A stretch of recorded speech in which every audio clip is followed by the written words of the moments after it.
For this adventure, hold your phone vertically in front of you at an arm's length, and then go ahead and move it closer and closer until it's touching your nose. The way we process vertically spaced sound sources versus horizontally spaced sound sources is vastly different.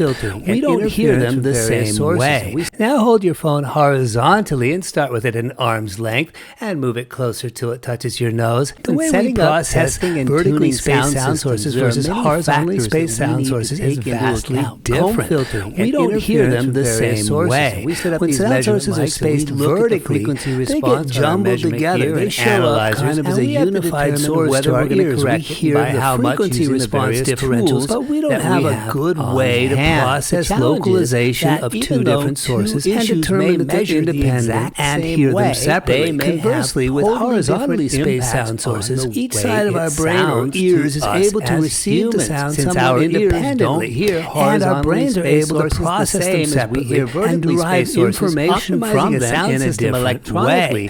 And that allows us to have higher levels of comprehension and understanding of horizontally spaced sources versus vertically spaced sources. That said, a microphone, when you're measuring the sound with frequency response in a venue or a room, and you've got that microphone out there, it has no idea whether or not the multiple sound sources are spaced vertically or horizontally.